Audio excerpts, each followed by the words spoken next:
தமிழகத்தில் காங்கிரஸ் ஆட்சிக்கு வந்தால் வேலைவாய்ப்பு பயிற்சி திட்டம் என்ற சட்டத்தை மாற்றி புதிய சட்டம் உருவாக்கப்படும் என தெரிவித்துள்ளார்.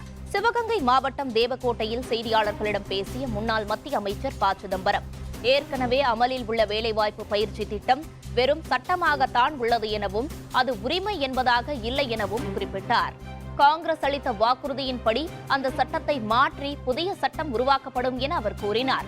அச்சட்டம் நிறைவேறும் போது படித்த இளைஞர்களுக்கு வேலைவாய்ப்பு உறுதி செய்யப்படும் என குறிப்பிட்டுள்ள ப. சிதம்பரம், இந்த திட்டத்தால் பட்டப்படிப்பு மற்றும் தொழிற்கல்வி படித்த மாணவர்களுக்கு ஓராண்டு தொழிற்பயிற்சியோடு ஆண்டுக்கு 1 லட்சம் ரூபாய் உதவித்தொகையும் வழங்கப்படும் என தெரிவித்துள்ளார்.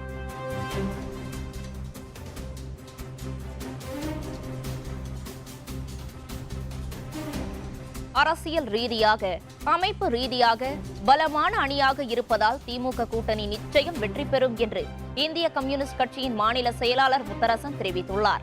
கோபிச்செட்டிப்பாளையத்தில் செய்தியாளர்களை சந்தித்த அவர், கடந்த தேர்தலில் கூட்டணியாக போட்டியிட்ட அதிமுக, பாஜக, தேமுதிக, பாமக, தமாக ஆகிய கட்சிகள் தற்போது நெல்லிக்காய் மூட்டையாக சிதறி கிடப்பதாக விமர்சித்தார். தமிழ்நாட்டில் திராவிட முன்னேற்ற கழகத்தின் தலைமையிலான அணி கடந்த 10 ஆண்டுகளுக்கு மேலாக செயல்பட்டு கொண்டிருக்கிறது. ஒரு கொள்கை பூர்வமான அணி. இங்கே எந்த ஒரு பிரச்சனையும் கிடையாது.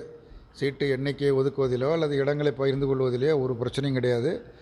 சென்ற தேர்தலில் புதுச்சேரி உள்பட 39இல் வெற்றி பெற்றோம். இந்த முறை நிச்சயமாக உறுதியாக 40 இடங்களில் நாங்கள் வெற்றி பெறுவோம்.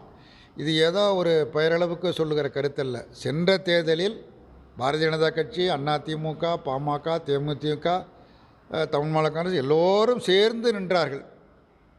ஒரே ஒரு இடத்தில் மட்டும், தேனி தொகுதியில் மட்டும் அதிமுக, அதுவும் ஓபிஎஸ்னுடைய சொந்த செல்வாக்கில் இது வெற்றி பெற்றது. மற்றபடி வேறு எங்கேயுமே வெற்றி பெற முடியவில்லை. இப்பொழுது நெல்லிக்காய் மூட்டை என செதறி கிடக்கிற இந்த சூழலில் எங்களது அணி அரசியல் ரீதியாக, அமைப்பு ரீதியாக பலமான அணி. எங்கள் அணி தான் நிச்சயமாக வெற்றி பெறும்.